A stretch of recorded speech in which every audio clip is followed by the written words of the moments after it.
Welcome everyone, it's Neil here from 3D Tutor, back today with another complete scene build. And this time we're creating a stylized astronomy scene environment. And if you are interested in how long this scene actually took to put together, then stay till the end where I'll actually give you an actual table of contents displaying not only how long every single part took, but also the difficulty of actually producing this actual scene, broke down between greyboxing, modeling, texturing, and setting everything up in Unreal Engine. So if you're just interested in that, or if you're interested because you're thinking about going in and working in a studio, then make sure you stay to the end to check that out. This scene comes with its own blend file, not only so you can see how the scene was created with all of the render options, but also how I use the compositor to get to this result. You can also see how the rigging and animations work. Basically, you can download this blend file and pull everything apart. Within this pack that you can download, you'll also find all of the textures, not only for Blender, but also for Unreal Engine 5, just in case you want to set it up within that game's engine. Everything is named and ready to go. Oh, and also there's an Unreal Engine 5 texture pack as well. So whether you want to use Blender or Unreal Engine, the choice is up to you. Links to the Gumroad are down below, and of course it's free to all of our Patreon members, along with over 250 hours of Blender courses. So be sure to check those out. And every Monday, right here on our YouTube channel, you'll find a tutorial covering some of the techniques in depth that you'll find in our complete scene builds. Yesterday was the ultimate guide for importing textures, mainly aimed at beginners, to Blender, showing you various setups like ambient occlusion, opacity, and emission. These are things that are not actually that obvious when you first actually are introduced to Blender. And of course, we also cover the basics of importing with the Node Wrangler your basic texture setups. So if you're interested in that, I'll put a link at the top right of your screen now. And if I forget, then simply head on over to our channel and you'll find the video over there. And also while you're over there, give us a like and subscribe. As always, if you want to get your ideas featured in one of our scenes, then drop your comments down below. And we've had some amazing ideas so far, and at least 2 of them are in the works. Finally, all the techniques you see here in these scene builds are covered in our massive library of over 20 courses and 200,000 downloads, so be sure to check those out. But enough of all that, what you're here for is to see how we put this scene together. So let's get started on our stylized astronomy scene. In order to start off my project, I began the Greybox texturing phase by actually sorting out the main asset of this environment, and that's going to be the telescope. I wanted to get this out of the way first because I didn't know what kind of a size I wanted to have it first, and I wanted to check the way the layout is going to be for this kind of asset and the way the entire shape is going to affect the environment. And I'm just playing around with the primitives, getting all the kind of a main shape out of the way first, and just getting the silhouette kind of nice looking. And then I figured I need to get some of the references in my PureRef. I'm using a PureRef because it's really nice and easy to just overlay kind of images and use it to work in your area. So I'm using that, and basically I'm just getting multiple assets of kind of telescopes or observation decks. I'm just mixing both of them within my references, and right now I'm just using it to get base and the sides, the way they're connected to the main telescope section, to the lens, and just making sure I'm adding some additional detail to the sides just to break off the entire shape. So I was playing around with what's underneath the entire telescope. I'm playing around with how the kind of a compass would look like inside of it or whatnot. I kind of was interested by that idea, but I think I scrapped it in the end. So right now I'm just playing around how it would move, for example, the telescope, adding some axis around and thinking of the way the gears would move, for example, or the way you'd use it in order to kind of observe what's going on. So right now I'm thinking, since it's probably going to be standing on the table, I wanted to add a way to look inside of the telescope. So right now I figured maybe I'll add like a mirror sort of a design and have it reflect into the telescope, so that way you wouldn't have to pick up the entire thing and you could just look at it downway, and it wouldn't be quite nice to have it as a design. So right now I'm also thinking of a way to use gears just to have that move a little bit if for example a person would want it to be kind of moved around. So I'm also thinking of a way to then attach it to the side of the telescope itself, and how that would be behaving when it's moving in regards to the entire telescope. So again, I'm using base primitives and just kind of working with cylinders at the moment, getting some extrusion bits out, just getting some finer detail just out of the way a little bit. Although right now I'm just focusing on the Greybox itself, I wanted to get a little bit some of the detail out of the way as well. So right now I wanted to get like a hole inside just to have that kind of a gear, and it's going to be much nicer if it's inside of a kind of a base, the foundation of the underneath that kind of a lens. And right now I'm just adding a couple of extra gears underneath. Also wanted to add a little bit more detail for the main foundation, the base of the telescope, so I added that. Then I moved on to actually getting some detail out of the way for the main lens, and I figured I might as well add some additional feature to it and get some additional kind of lens to the side of it, just to break off the entire kind of look, since we are making a stylized kind of an asset right now at the moment. So I figured, like, what if I'd add something to the side of it, enhance, let's say, your kind of observation towards the sky and towards the stars and whatnot. So I'm adding kind of a next lens to it. It's going to be a little bit sideways.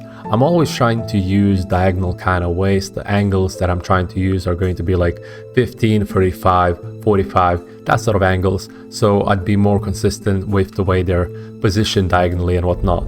So whenever I'm using, for example, for the legs right now when I'm building, I'm currently trying to think of a way to get free positions out of the legs. So what I did was I just got myself a calculator real quick.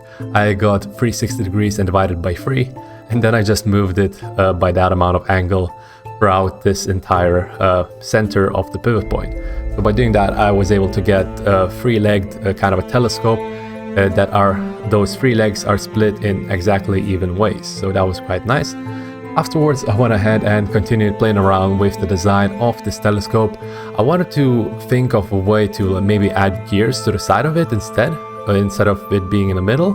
So I was trying to play around with that, and I quite liked the idea. So I went ahead and used that instead. I then had to figure out a way to get some gears maybe to the side and think of a way it would move. So I was doing that as well.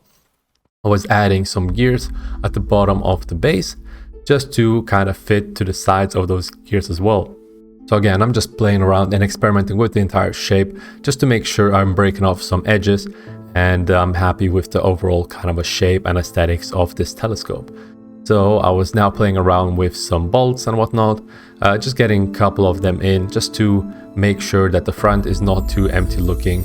And I'm also thinking of adding something extra to it, so like a fuse or something of the sort, kind of a metallic look, just again to break off the entire shape. Since on the left side of the telescope, if you're looking from the front, it will have a second kind of lens, and that will kind of make the design a little bit unbalanced looking. So by adding this to the right side, I was hoping that I'll kind of balance off the overall design look and aesthetics of this telescope. So that is the way, my reasoning for doing it. So afterwards, I went ahead and tried playing around with the base, the legs of this telescope, and I wanted to get some metallic bits, some bits of rings, just to kind of break off the overall design and just to make it more, let's say, aesthetically pleasing. But it's not really aesthetically pleasing. It's more like more like a stylized kind of just design that I went with. So once I was happy with the result, I was also thinking of getting some symmetry on the sides as well, but I left off for example, the mirror that was at the back of the be one-sided, because I figured it just looks much nicer. So anyway, moving on, we now went ahead and continued on with the project. I now want to get the second asset out of the way, and that was going to be the globe, since that is the kind of main focus of the environment as well. So I was playing around with the way the rings would look like, for example, and I just figured I'd just make a couple of them to just be revolving around the main globe, and then I figured they would look quite nice if we'd have them rotated around and stuff. So that is my kind of a design. I wanted to keep them simple, since if they are going to have motion, I figured it'd be much nicer if they just wouldn't be overwhelming kind of the entire environment. And so that's the reasoning behind keeping it simplistic. So moving on, then I experimented a little bit more with the way the rings interact with one another. I figured that maybe if I connect them using a bridge tool, it would look quite nice, but all in all, I just ended up having it kind of float there, and if I'd have them rotated, it would look quite magical in itself. So after I had those main designs out of the way, I went ahead and tried to design a table the way it would look quite nice, and I figured that one level kind of a table wouldn't look as nice, so I added like a kind of a shelf on the top just to have one asset higher and another lower. In this way, I think it would turn out much nicer, since the overall shape, the silhouette of this environment, which would look much nicer. So then I played around with the legs a little bit. I wanted to get some base foundation out of the way, the overall kind of a look of this table. So I got some thicker legs for them, and then I played around a little bit with the base of that floor, and I just left it as is. I figured it'd be too thin for the kind of the way they're holding up right now, but I left it as is. Then underneath, I wanted to add something extra. I wasn't quite sure what to add there, so for now I just left it as boxes, since I figured like some inventory or something extra underneath there might look quite nice. So otherwise it looks quite empty. So then I figured, why not add a stool to it and have it kind of break off the middle section just with that. So I was doing that. And then for the middle section of the table, I wanted to add something extra just to not look it empty. So I wanted to add a book, but just adding a book by itself wouldn't look quite as nice. So I added kind of a book holder to it as well. And then I was thinking of the way to do the handles, the kind of the shelves for the table as well, just again to break off the entire shape. And then I figured, what if I'd add something on top just to cover up like a kind of a cloth, just to make it kind of a nicer looking table. So I've added that. And then I figured the sides of the table wouldn't look as nice either if I just left them as is. So I wanted to add something extra to it. I also wanted to populate this entire table, otherwise it would look quite empty. So maybe some bottles or some candles, something of the sort, just to play around. So for now I left it as cylinders. And then I figured that the side of the environment, the scene, is kind of plain looking. So I wanted to add something that would be kind of higher than the table itself, just to build up this entire kind of a look of this table. So I was looking at some research, something to do with like maybe like a hanger, or maybe something like a sun recorder or something of the sort, something astronomy related, something of that. So I quite liked the way it turned out. And then after I was done, I just looked around the sides and the way it would look from different angles, just in case I'd have like multiple shots going, like a turntable or something of the sort. And once I was happy with the design, I just saved it out and gave it to Neil to continue on with the modeling process. Hello everyone, and welcome to the Stylized Astronomy Scene and Environment Modeling section.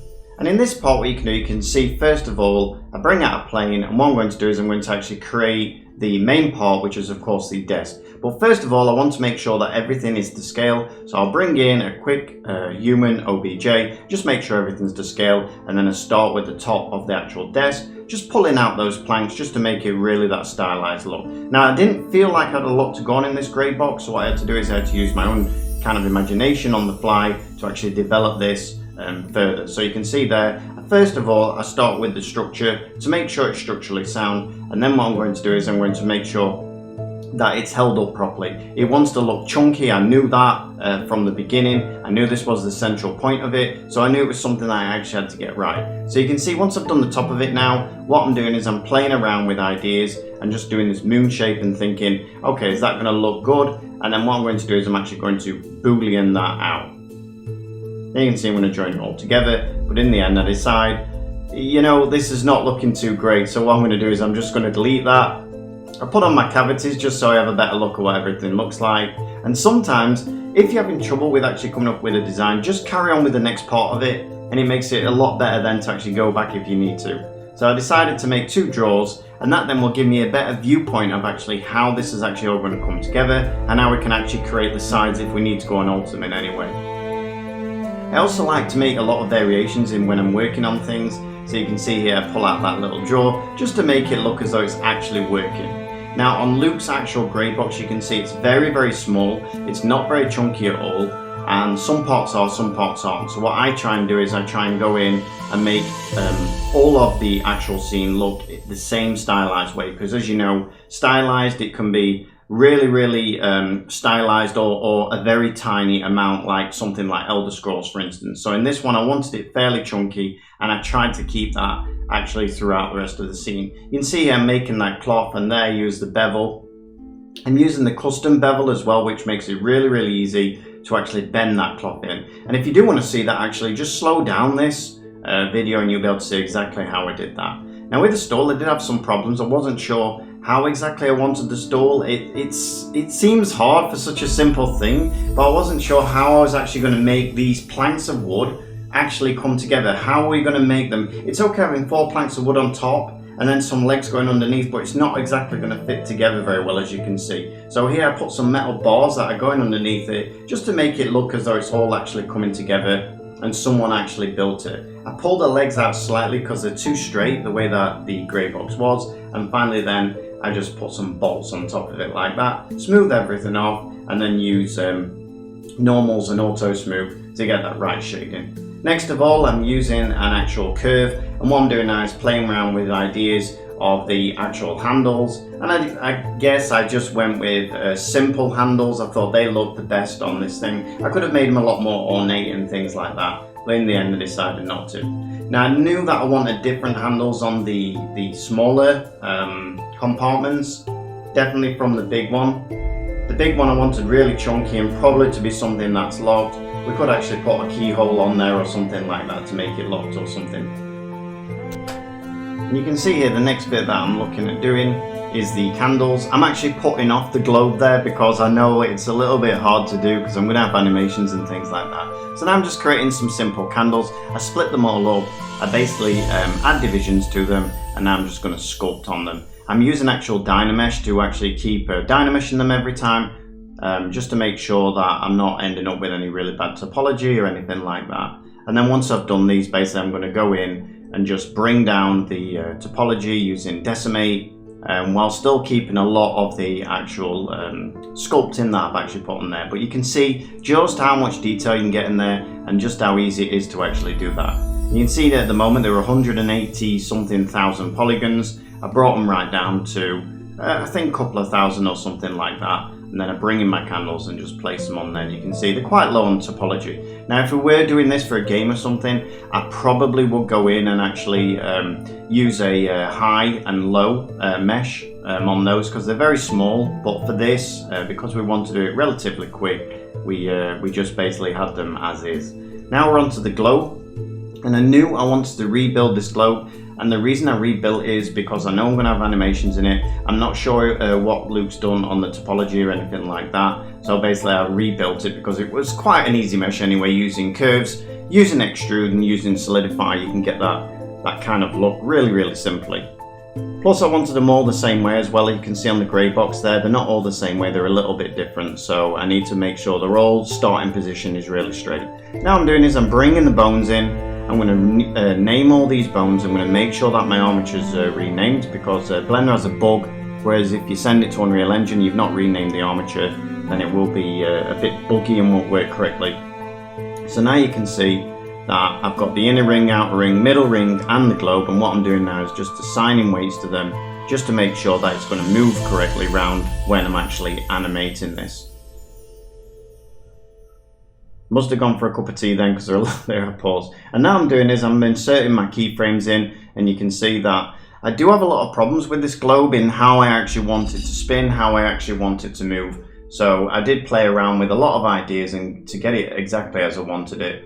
I think I cut some of this out actually, just because it went on for a long time just to try and get this correctly. Just me fiddling around and trying to get the right movement for this, which isn't actually easy when you've got like 3 or 4 different parts moving around the center of each other like this. So you can see all I'm doing is I'm working my way outwards, starting with the globe, going to the inner, the middle, and then the outside. And it is basically from here, just testing it out. Just make sure that you do use interpolation once you've finished, just to make sure that they spin correctly, and when they finish the end of the frames, that the beginning of the frames, they move together correctly. You don't want it where they're just speeding up or anything like that. So put your interpolation, I think I put it either at linear or Bezier on this. I think actually it's linear. If you're dealing with swings and things like that, just set it to Bezier and then it'll look like the actual swing has weight, for instance, but on this I put it on linear. You should do that as well if you're using or creating anything like wheels and they're spinning around. You need them to meet perfectly at the end and be the same speed throughout, then you would be using linear. Alright, so you can see now I've pretty much got this nailed down. I'm just going to deal with the outside one, and then what I'm going to do is I'm going to give it a test now, and there you go, you can see it's all done. It looks really, really nice. Alright, so what I need to do now is I need to parent all these up to make sure that when I move the bottom of this globe, that the rest of it moves with it. That can sometimes be a pain because you don't actually want your bones to move out of place or anything like that, because you need to remember that you've basically inserted a keyframe, the location, rotation and scale. So we need to then actually parent it to the bottom. Alright, so you can see now I'm just finishing that off, making sure the mesh is absolutely fine. I'm going to shade smooth it and things like that now, once I've done this, just to make sure it's right. There we go. And then I'm just going to parent all these parts up, bevel it off, and now I'm just testing, see if I can actually move it, which I can. So everything's moving perfectly. Alright, so now I'm actually onto the books, and I'm thinking first of all on the Greybox there's 3 light boxes there, and I'm thinking I should probably make some large books or something to go down there, because that'll look really nice. So that's why I got the idea from. I'm thinking probably this time period probably not have cardboard boxes, so there would have been crates or something, but I'm thinking it would have been a lot more exciting to have these books on. Plus I enjoy creating different things, so I thought, oh okay, I'll create these books, they're going to look quite nice. So grab some references, stylized books, and away I went. So here I am creating the bookmark, just a simple bookmark with a solidify on. Just bend it so it looks like it's actually got some movement to it using proportional editing at the end, like so. And then I need a backing on it, so I create the back where it's actually going to stand on while I've actually got the book in the right place before I actually put it to the desk, because that's going to make it a lot easier to actually do that. And I knew already that for textures and things like that we were just going to place them on the actual books and things, so we didn't have to worry about any of the modelling to encompass that or anything. And now I'm thinking where to actually put this book. I wasn't sure at this stage whether I was going to rebuild that telescope or not, and how big I actually wanted the book. So you can see I'm trying to make it a little bit bigger, trying to make it a bit chunkier, but it's simply not fitting together. So what I decided in the end is to put it straight down, that piece of wood, using a bisect tool, then pull it down. And it actually came together quite well actually doing it like that, because I still managed to keep that chunkiness of the book without reducing the size or something. And now put a telescope there just to see how it's all going to come together. And now I'm going to go to work now on the books that are actually on the floor. Again, grabbing some more references and trying to make them a little bit different. You can see I'm doing the corners and just playing around with some ideas, playing around with the mirror, see if I can mirror it on its axis, which actually I found quite hard. So what I did was I duplicated it and then just mirrored it from the top actual menu instead. I did actually make myself a problem here because those actual center parts, they weren't joined together properly, so a bit later on you'll see I have to go in and fix those. I give it a center gem, and I'm thinking this is one of the smaller books, so I'm thinking that's okay, that looks pretty nice. And now we move on to the bigger book, and the bigger book I want to look a little bit more intricate. I always tend to make the first one I do less intricate than the main one, because then it gives you a little bit of an idea of what you need to actually do. So here I'm making a quick padlock. I think I took this idea from Harry Potter or something like that. Had a chain on it, but I just didn't bother putting the chain on. I think it was the restricted section or something that this was taken from, or the idea of this. So and now you can see I'm thinking how to make this a bit different from the other one, while at the same time a little bit more intricate. And you can see there I used the bevel, custom bevel again, just to get that angle, and it turned out really, really nicely. And then what I'm going to do is I'm just going to fiddle around with a few more things. Sometimes while I'm trying to get some ideas of how I'm going to do it, I move on to something else and then I come back, and it's then I have fresh ideas in my head. So can see I want the binding to be a little bit different, as this is a much larger book.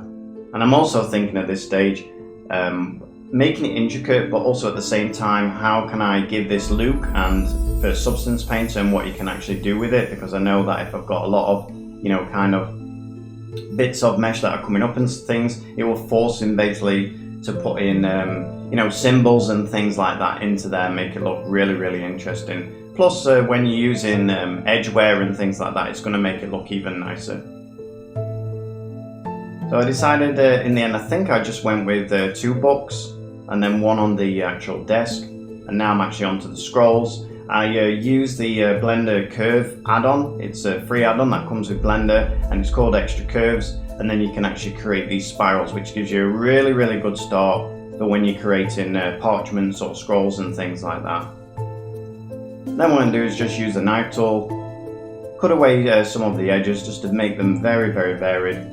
And now I'm trying to do is smooth them out, using Solidify as well, just to make them nice and chunky. And now you can see that the actual smoothness on them doesn't quite go right. We've got a few edges and things like that. Just making a simple seal here, starting with a circle, bending it out, and then I know again that can go through to Substance Painter, and we'll put some kind of symbol on that actual seal, so we won't need to do that with actually modeling, which is really handy. There you go, you can see now I'm getting funny edges on there, so what I'm going to do is I just go and make sharp all of the outside edges, and that allows me then to smooth this off as much as I like, which is a really nice technique to do that. I try and not actually put sharps on unless I really need to. I'm a bit lazy, so now I'm just placing the things in the way. Then I'm thinking I'm also probably going to need some parchment, so I'll start with a plane, but that's probably not a good idea. So what I do instead is I actually draw on using my grease pencil, and I'll turn that grease pencil then into my actual parchment, which worked out really nice. I have a tutorial on using the grease pencil to create curves and things like that, so I'll put that on the top right hand side as well. And again, we're just sharpening all the edges, and by this point I got that technique pretty much nailed down, just making sure the mesh is correct there. Then I can put this down and put them where I want them. So now I found the best technique to create parchment and scrolls, so that was pretty good. So anytime I come across them again, it's going to be pretty easy. Alright, so now what I'm doing is I'm creating the potions. Now I know with the potions that I want to send it through to Substance Painter, but I want to have an inside. In other words, I want the outside to be glass and the inside to be some glowing type liquid or something like that. So basically I just duplicated the outside, shrunk it down to make the inside, and then I know we can use that actually as a mesh on the inside. So glass on the outside, seeing straight through to that mesh on the inside. Quick cut. Then I just want to make sure, because it is glass, that these edges look good. Now I probably should have brought down the liquid inside a little bit lower on this. I think we had a few problems when we brought this into Substance Painter. And then I did again the easiest flash first. It was pretty square, and now move on to the much harder flash. So again, start with the easiest, move on to the hardest. And again, I'm going to do the same thing. So what I'm going to do is I'm going to duplicate so much of it, bring it in, because obviously you don't want the liquid right the way up to the top of the flash. So, and I wanted them to look different anyway. You can see they extruded, then solidified this actual circle. And that didn't work out, so all I decided to do was just duplicate these edges that I've already got, and then solidify those, and that turned out a lot better. Using proportional editing to bring out the top part of it, making another cut, making sure it goes in the right direction, using normal. And there we go, I was quite happy with how that turned out, and I could, to be honest, make those all day long because they're really actually fun to make. Alright, so now I'm starting on the floor. I'm using J there, by the way, to actually join the actual vertices. And then I'm using randomize on the floor, bevel in, and there we go, that's the floor done. Pretty easy technique, really good result from there.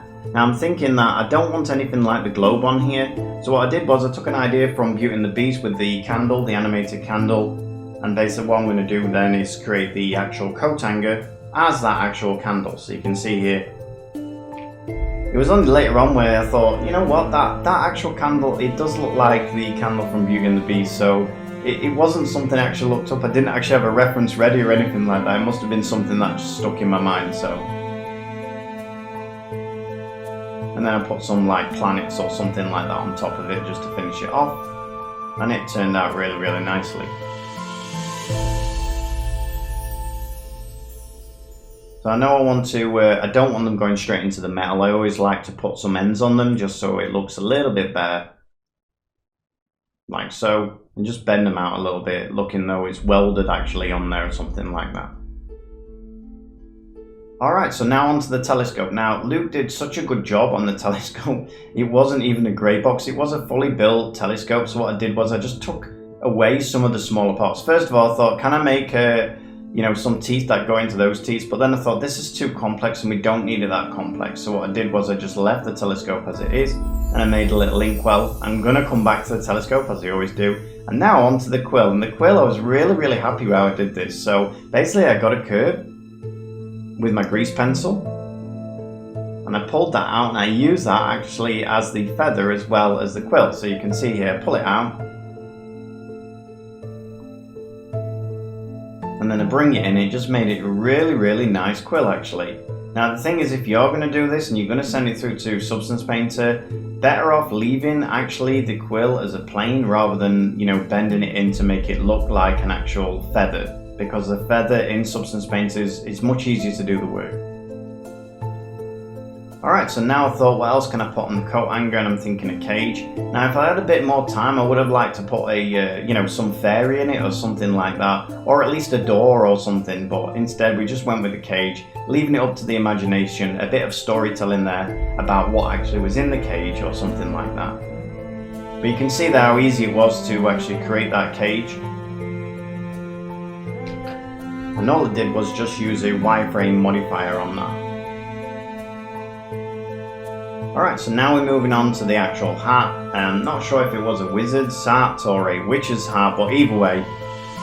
Again, because time was short here, I did actually probably go through this a little bit too fast. I probably could have done a better job on the actual hat if I'd have spent a little bit more time. You can see here, what I probably would have done is retopologized it and then actually had that band that goes around the outside much cleaner than where it was here.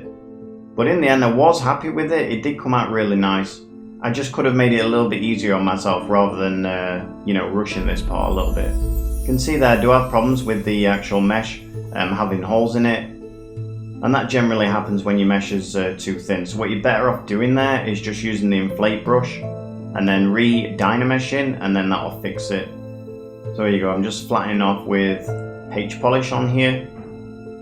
You can see actually it comes out quite rough and ready, which is actually what we're going for anyway.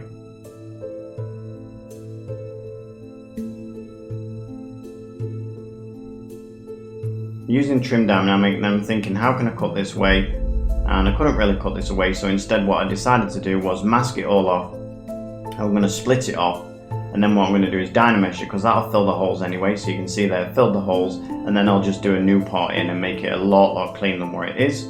Take off back face masking, pull it in, smooth it all out. And now what I'm going to do is I'm going to look through my actual brushes, and what I'm looking for here is cloth brushes. I already know I've got a pack, which is a really nice pack with some kind of cloth bolts, which you can see there I'm using. So instead I use those because they're just on this thing, that they're perfect. They just turned out so well. I smooth them off a little, and finally now what I'm going to do is decimate it down. Bring it in, you can see it comes out really nice actually.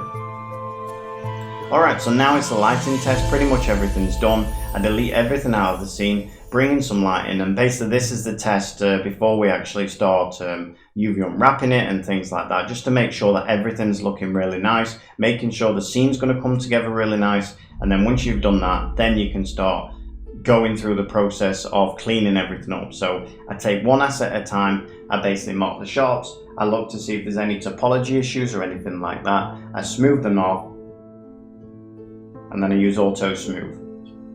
You can see there I'm fixing some of the topology there. You can see there I'm also naming everything then and putting it into its own collection. That's the other thing I do. Because this space is going to go through Luke, to Luke, sorry, who then is going to take it through to Substance Paint. So you can see I'm adding some little details if I missed any. So it's a bit like if you're working in a studio, you want to make sure that everything's named correctly, everything's, all the topology is done correctly. You'll see in a bit as well, I also make sure the normals are facing the correct way, just to make sure that when he does actually get this, it's perfectly for him, and you'll have very little downtime on trying to fix different things. Not to say there won't be issues, because there will always be some issues, but they're much less if you get into the habit of doing these final things before sending it through, even if it's for yourself. So you can see here now I'm actually smoothing the desk off.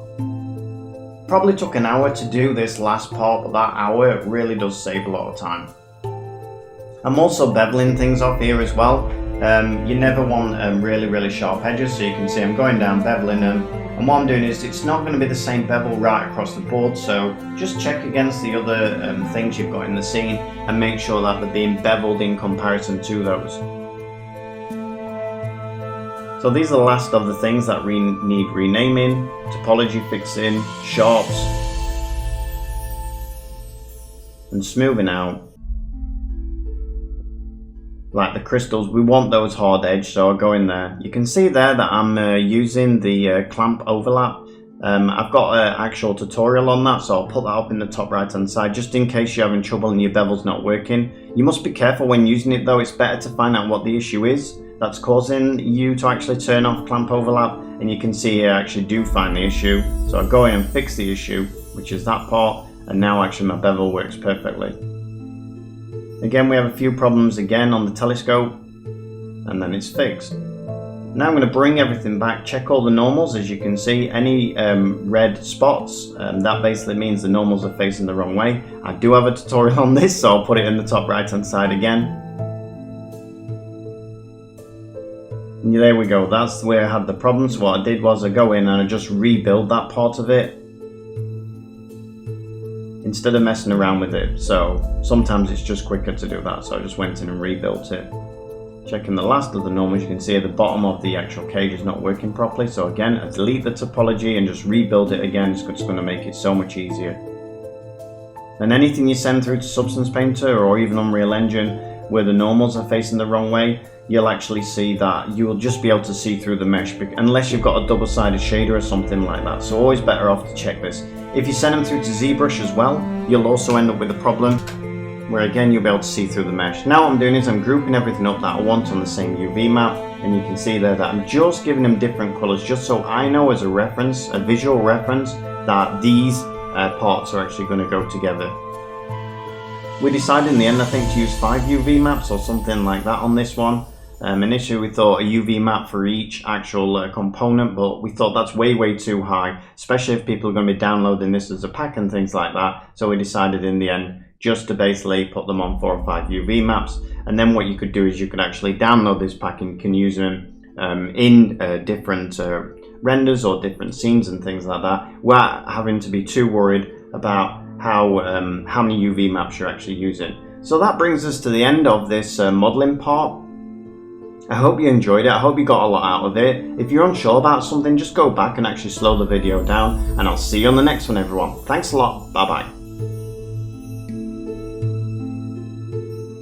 Now, in order to start up my texturing process, I firstly opened up a blend file within Blender and just checked the normal maps and everything that it turned out for the models, the way Neil modeled everything and how the UVs are set up, just to make sure they're all proper and they're going to be well set up for my particular workflow. I was really excited and I just wanted to get right into it and start off by texturing the scrolls, and then I realized that I firstly need to bake out the generated texture maps like curvatures and ambient occlusion, just to make use out of smart masks to create smart materials. So afterwards I just went ahead and continued the texturing process for the scrolls. I wanted to get some different variations, so I used like some grunge maps and whatnot just to get some color gradients of the entire scrolls. I wanted to highlight edges, so what I did first, I wanted to get a kind of a lighter edge, so I used a larger mask, and then afterwards I got like those kind of thinner masks as well on edges, just to kind of make the edges kind of black highlighted, just to get that kind of a stylized look to the scrolls and highlight the entire kind of a shape and edges of them. So afterwards I wanted to get a cover for the books.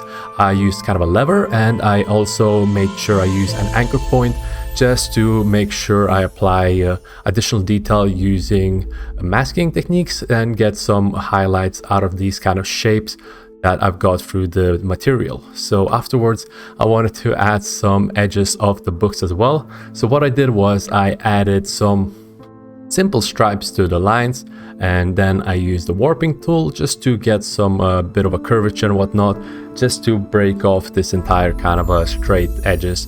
And that way I think I got some nice kind of edge on the sides of the pages, so it was quite nice. Afterwards I wanted to get some kind of a material for the way of this bookmark, so I wanted to use some sort of a fabric.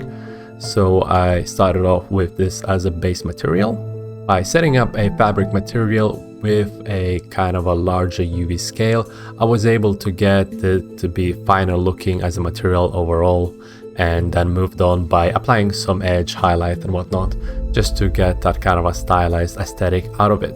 So afterwards I went ahead and got a basic stamp look wax out of the scroll, the one it was rolled in on the table, and I wanted to get something for the floor of this kind of design as well. So I wanted to make sure I got some nice simplistic kind of aesthetic out of it, but I now realize that I started off with too simplistic looking, since this is, although it's stylized, it also having some gritty kind of a look out of all the other materials. So later on I came back to it and I just applied some grunge maps, and I think I changed the color a little bit as well just to fit in with the entire theme.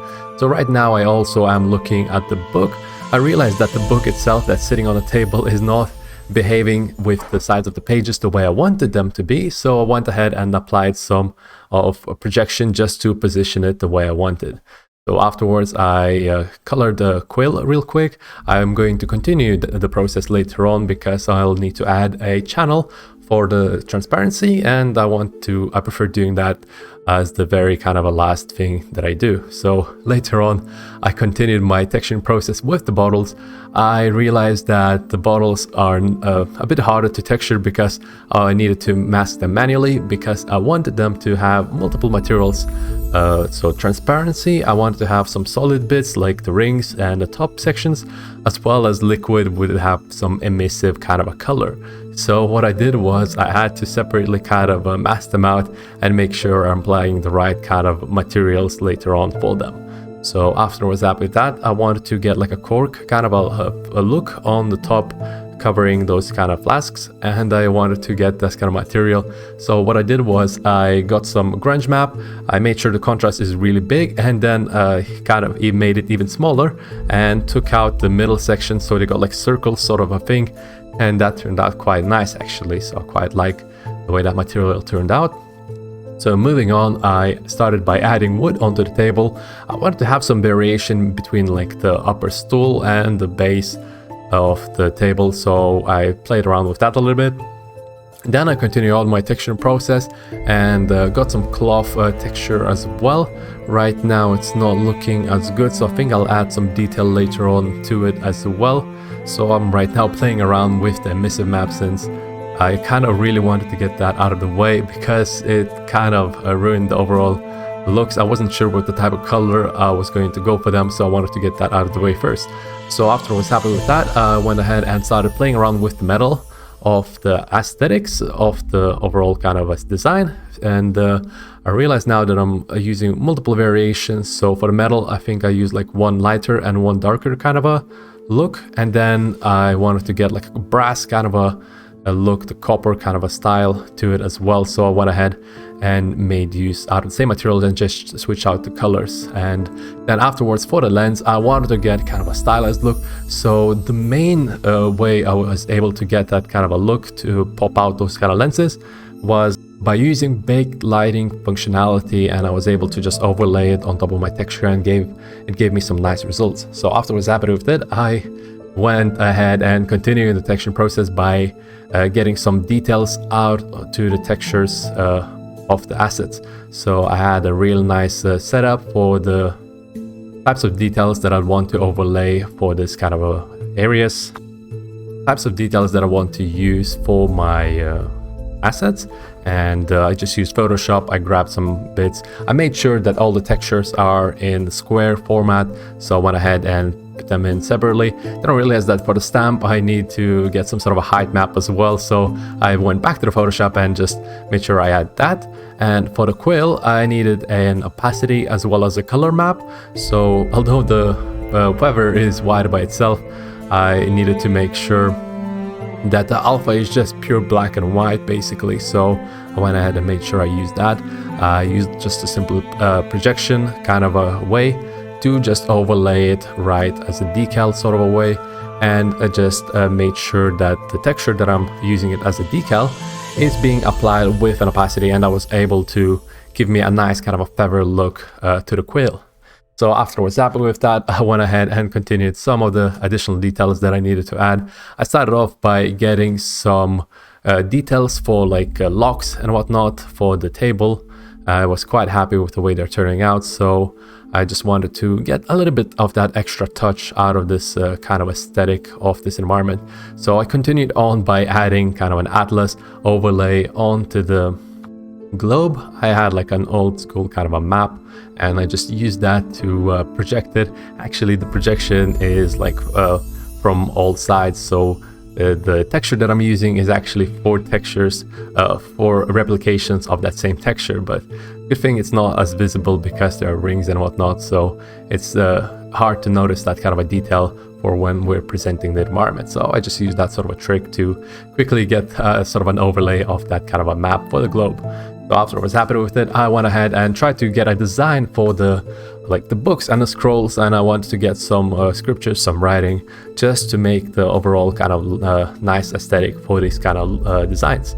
So I was quite happy with the way they're turning out to be. But what I realized was the color is not looking too good as white. So because I used a simple paint brush and just stamped out the detail, I had to actually remove all the detail and just quickly remake all the designs that I had before. So it was a bit annoying, and I wasted a little bit of time because of it, but I'm quite happy with the way it turned out, and I'm quite happy with the result. I also made sure I break out all the scribbles with some symbols of like stars and whatnot, just to get back to that theme. So after I was happy with that, I wanted to make sure I hide all the seams, since some seams, because it was UV unwrapped automatically, they're not in right positions, or like not in the best spots, but it's quite easy to hide them away. I just found all the ones that are using curvature maps and whatnot, just to get back to them and make sure that they're all just covered up nicely for those areas. I'm checking out the candle wax as well. I quite like the material that I had set up, which I made beforehand. A lot of materials I'm using are from scratch, but some of the materials I already had, so it was easy to reuse them. So just made sure that the intensity for the candles are turned out by quite a bit, and after I was happy with it, I realized that there was a clipping issue for the scroll. At first I thought it's because it didn't bake out ambient occlusion maps properly, but it turned out that it was just clipping through the table a little bit, and I was getting some black kind of results out of it. So that was a mistake that I fixed it on later on, so it was okay. And then I was doing some final touches, like getting additional detail for the cloth, and just making sure that everything is masked out properly, just making sure that everything overall looks nice, and color coordination and whatnot, and just darken up the overall things like wood variation. I darkened that up, all of it, to make sure that everything just fits nice within the environment and is quite good looking as an overall design. So once I was happy with it, I went ahead and exported everything out. 4K resolutions I think I used this time. I just wanted to get some close-up shots. I knew I'm gonna use some close-up shots for Unreal Engine, so I wanted to get some nicer detail out of it. And once I was happy with it, I went ahead and got every texture map that I needed out of it, and was getting myself ready for the Unreal Engine 5 part. Once I was happy with the way the textures turned out, I went ahead and opened up Unreal Engine 5. I created a new level and just simply set it up to be, whenever I open up a scene, it would be opened up to that specific scene that I want. So once I was happy with that, I went ahead and imported the FBX files. I realized now that because I forgot the animation on the globe, and they actually have to be imported separately because they have a skeleton mesh.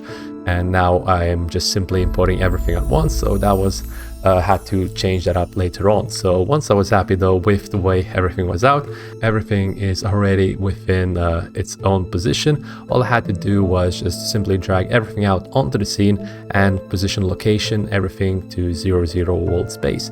Once I was happy with that, I went ahead and started off doing texturing process. I went ahead and started creating materials, but before doing that, I needed to make sure that the pack texture maps are set on with sRGB ticked off, which you can do by double clicking on it and just making sure they're ticked off. That way, we're actually using alpha color variation properly. And basically, once I was happy with that, I created a master material, a really simple master material, and using that I was able to then create material instances out of it. And once I was happy with assigning textures for the material instances, I simply used the same kind of naming as the texture maps. I was then able to make replacements for those materials and just replace the default materials that were coloring this entire asset pack. So with that, I was then realizing that I need to create additional materials, the ones for transparency and the ones for emissive. I think default master material that I had already had a emissive texture pack already created, so I was making sure I have that. And then I went ahead and created some lighting, some basic lighting. So I deleted all the default level lighting I didn't like and just started off by creating kind of a basic skylight.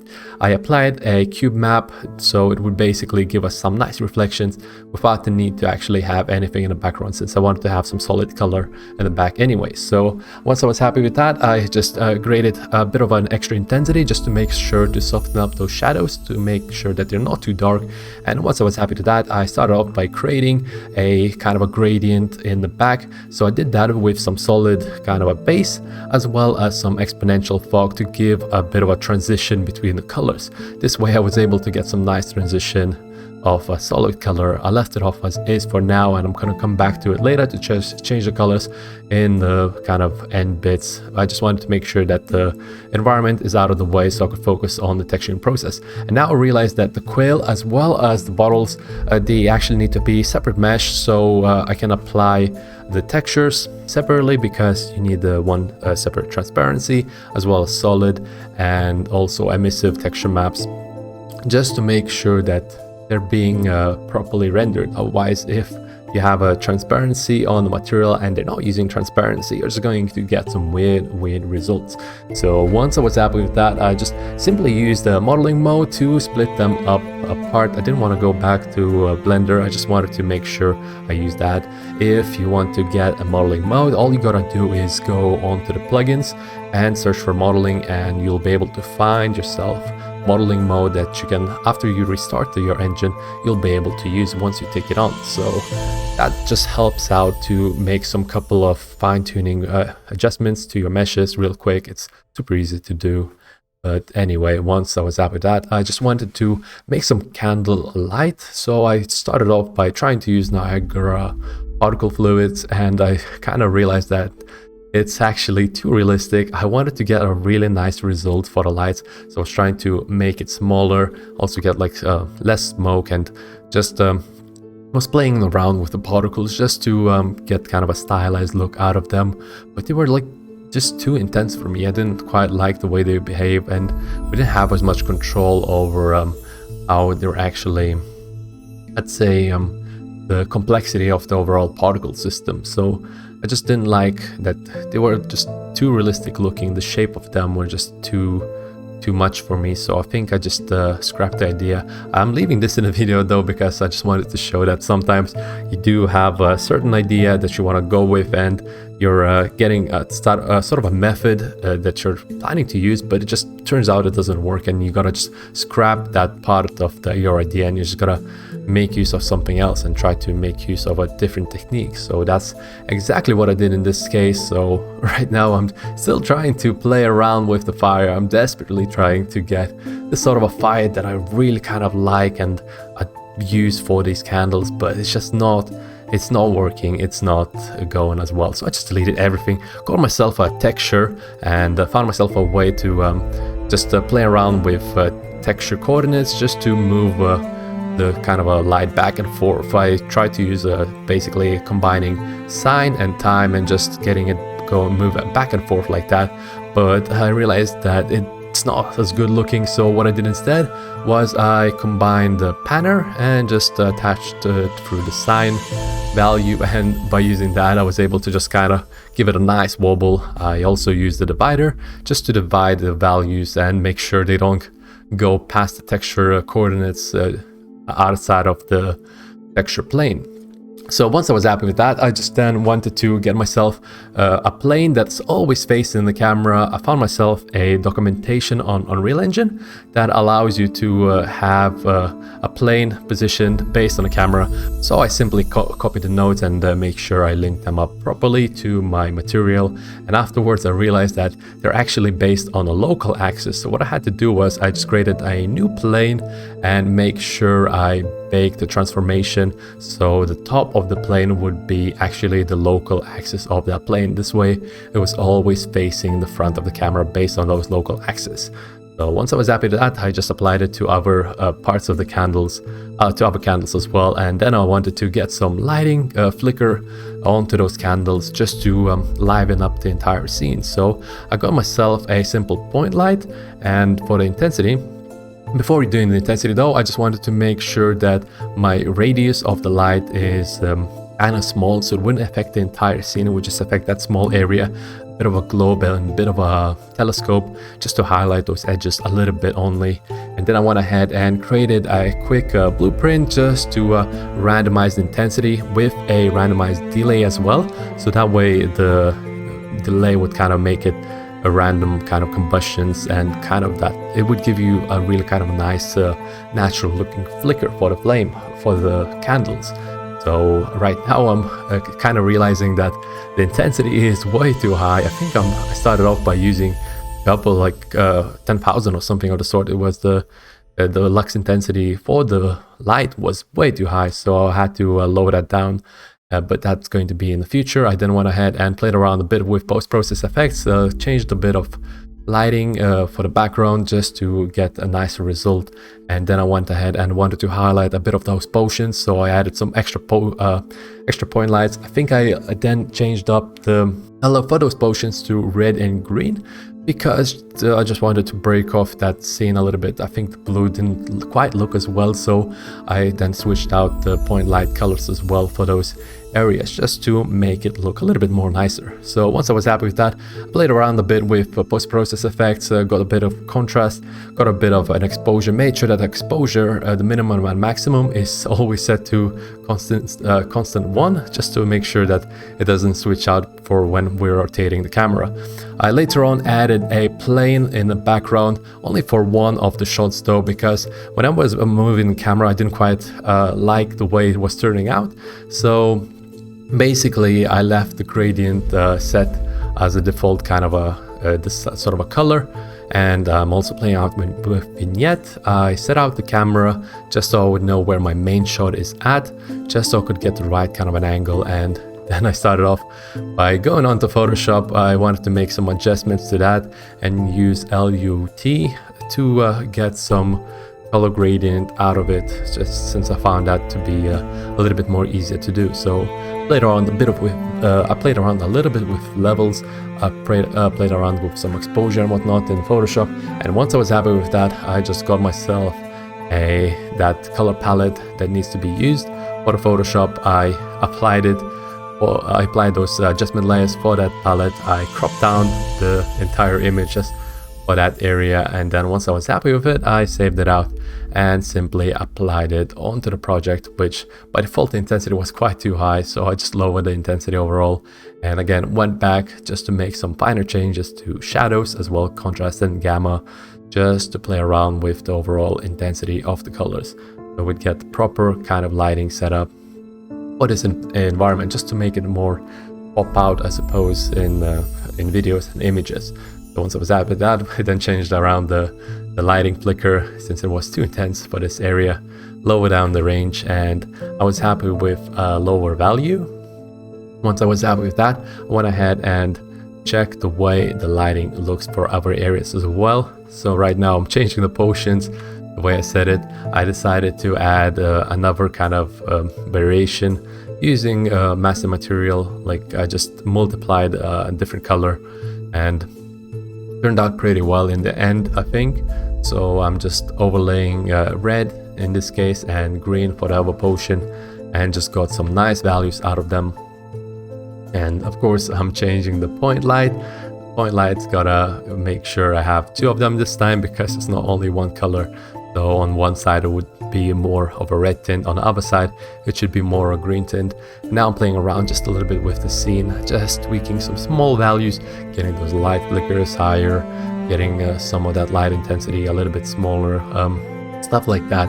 And once I was happy with that, I then started off by actually getting those camera angles and camera shots the way I want them to be. So by zooming in the camera, the first shot that I like to do is zooming in the camera and getting the focal kind of a distance. And this way you're able to get kind of a shot where the camera doesn't look like it's moving, but your perspective, your FOV of objects, like the ones that are closer, would kind of like bend to the side of you. It's quite a nice kind of a shot. So I quite like that. So I got some basic shots as well, like turntable. I wanted to do the turntable that turns a couple of times instead of just having it turn one time and then looping it in the end in the video editor. I wanted to make sure it properly kind of spins, so I might as well just added kind of, I think, 3 turns, and I think that was enough. It was just fine to do that. So once I was happy with that, I went ahead and added even more cameras. I made sure I add a pivot point, kind of a focal point, just a random object that I picked. I picked up a sphere and just attached the camera to it. And then that sphere was making sure that I ticked off in-game render within its properties, just to make sure that when we are filming, when we are playing the environment, it's not going to be visible, but we can just simply click on the asset within the level itself and just move the camera using those kind of pivots. So that was quite nice. But moving them around to the assets that I want, I was then able to rotate the camera around those areas and make some really nice shots. I think later on, when I was moving the camera, for example, in certain areas, I set up a focal point to be of that object. So basically the camera would always look into that object, into that ball, into the sphere of our focal point. So with that, I was able to move my camera that doesn't get attached to. I was able to move my camera, and simply the camera would still try to focus and rotate towards, looking towards that sphere, to the center of that sphere. That was quite nice. I'm just getting a couple of extra close-up shots for like lights and some scrolls, just to get some nice overall video in the end. So I was really enjoying this process. I really like making some shots, and all of the videos I'm making sure that they're not too long. All of them are 10 seconds. The turntable is a little bit longer because I just want to make sure that it's just slightly bit longer, just to have enough time to turn around a couple of times. So in the end, you can always cut it out using the editing software. So that's quite nice. So just playing around with the focal rotation point, as well as the camera moving in and out. I sometimes try to go in between the transform tools, between the world position and the local position, just so I could have, for example, if the camera, because the camera is facing towards the focal position, if I turn on local pivot point, I'm able to move it directly towards that focal point, even though it's rotated in a kind of an awkward angle. And just using a world position transformation tool wouldn't work quite as well. So using a local gizmo is quite useful sometimes in that regard. So afterwards, I'm just adding an atlas in the background, and again, because I'm not using for all of the shots, I don't think, it didn't look quite as well for all of the shots in the background. So just making sure I'm only using it for one area for whenever I'm planning our shots, though I just left it as a default kind of gradient look. But yeah, it was really nice to play around and just get the right kind of angles and shots for this entire asset. I'm also making sure that the plane is only visible in one camera shot. So for the rest of them, there's just like TikTok or in-game render. It's super easy to do. You can always attach them onto your sequencer. And once I was happy with everything, I just went ahead and rendered out the entire sequencer. And later on, I was able to cut them out within the video editor. That's going to be it, guys. In regards to overall summary, the Greybox setup wasn't too bad in regards to making it, as the overall environment was in a controlled small space, so it was quite easy to make an interesting silhouette for it. Took a bit more time in making the Greybox idea for it, as I wanted to test out in which way the design for the props would go for, and I wasn't quite sure of the overall kind of idea at the very start.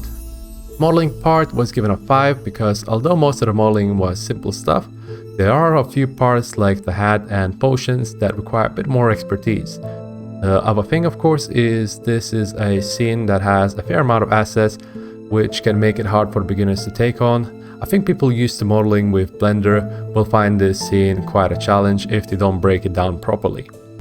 The texturing part was a lot of fun, as I had a lot of interesting new materials for it, but I give it an 8 as it was quite a challenge to get through the scene needed for the stylized materials. A lot of the texture detail had to be manually adjusted to exaggerate some of those kind of edges and get some extra detail out of them. Also, since I'm more used to doing kind of outdoor scenes, I don't have a lot of indoor materials, so I had to do a lot of them from scratch, and this took quite a bit of time.